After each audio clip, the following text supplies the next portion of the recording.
Hey everybody, this is Matt Shu from Upright Health. Today we are looking at a way to work with rear lunges even if you have basically no leg strength and you feel like you're too old to do anything.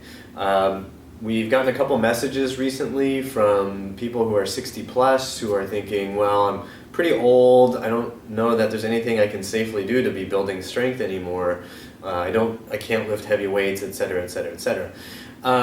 One thing that we are very, very philosophically adamant about is that age is not the determining factor. We have clients here who are 60 plus, we have clients here who are actually even 70 plus. And I actually have a client who's 70 plus and also has Parkinson's. These are not things that necessarily stop you. These are things that only are hurdles that can affect how you train, but are not hard stops. These are not barricades or fences that say you cannot do anything. So today I wanted to show you something that we do here with people who are trying to build strength when they're starting from a very low level. This is an exercise that we talk about in Healthy Hips 2, which is the ebook that we have on our website that talks about building strength for real life. So this is actually, it's a pretty simple exercise. It's an exercise I've talked about before. It's called a rear lunge. So when you're doing this, when you have the strength and the flexibility to do this in the ideal form, you're stepping back like this and then stepping forward. So viewed from the side, you can see I'm stepping back and then I step forward like that. So the idea is actually to use the butt and some of the hamstrings and some of the quads on the leg that stays in front. So right now I step back with the left. It's my right leg and my right hip muscles that are doing all the work. Now, reasons to do this, it helps you improve your balance a lot. It also helps build strength so that you can do other motions that require leg strength and hip strength. For example, squatting, right? So when you're trying to build strength, you want to be using a variety of movements to try to build that strength so that you have the ability to function in a variety of situations throughout the day. So a lot of times we'll have people who try to squat and they don't really have the strength to actually handle getting into a full hip flex position. That they just cannot recruit enough there. Also, I can't have somebody do 100 squats in one day and expect them to be happy in the next 2 or 3 days. In fact, that might even force them to use their quads too much, which would then put them into a bad situation that we don't like seeing here. So whenever we're working with somebody who has, we're trying to build their hip mobility, build their hip strength, we want to look at adding lunges in to give some variety and some unilateral work so that they can balance better. So anyway, so let's look at the exercise. So again, with no assistance, I'm just doing it like this.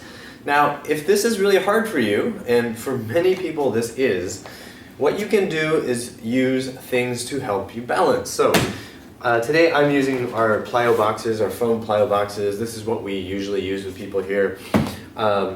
You put them on either side, they're nice and stable. Okay, you can have your hands here. For most people, you really don't need the stability when you're standing. You can usually handle this. You just take a step back and you've got your hands on these objects to help you balance your way down. And you use them to help you push back up. So these are super sturdy, right? There's no risk of these tipping over. I can use my arms and I can push up, up, up, up, up. No problem, I get there, take my step back, try to use my leg and my hip muscles as much as possible. Let me show you from the side. Let me do it actually, right leg going back. So I'm using the box so that these guys have a chance to work, but I also have the help from the boxes on either side of me. So stepping back, pushing up like that. This will be, for many people, this is tough. It's super tough for the first couple of weeks often. So you'll notice I'm standing on a foam pad. The foam pad is to protect your knee when you're coming down. So when you take that step back, if you're not strong enough to really control this, if your arms are not able to really help you down here because this is a little bit awkward, then you're gonna hit your knee on the floor, and if your floor is hard, it's not gonna be comfortable. So use a pad. You can use, thick exercise mats. Yoga mats are usually too thin, but a thick exercise mat is pretty good. So as you get better at this, you start using the boxes less and less. If you're not using boxes, if you're using chairs or stools or tables, that's perfectly good. But you want to have something sturdy so it doesn't fall over. And then as you're using it, as you're getting stronger, you just use them less and less. Or what you can do is actually use just one, right? And if one starts getting pretty easy, you can then kick that away. You could use a stick to help you out. So you're taking that step, just using the stick, which is much less sturdy, right? Still gives you a little bit of that extra stability and help. Once you are feeling like you can do those pretty well, usually if you can get through like 3 sets of 10 on that fairly easily, then you can probably go without that and then start doing it without any assistance. Now that can be a several months long process. I'm not saying that this is going to magically get you to really strong legs, but these are the progressions that you can take that will help you get to the point where you can start doing things like this. And once you can do things like this, that's when you'll start seeing squatting is easier. You'll see stepping up, walking up and down stairs gets a lot easier. And then you can start thinking about doing harder and harder things.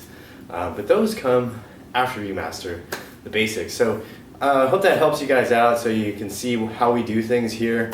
We work with people who definitely need these types of progressions. So if you're a professional out there, it's also helpful to work in with your older clients. So hope that helps you guys out, and I hope that you remember that pain sucks. Life shouldn't.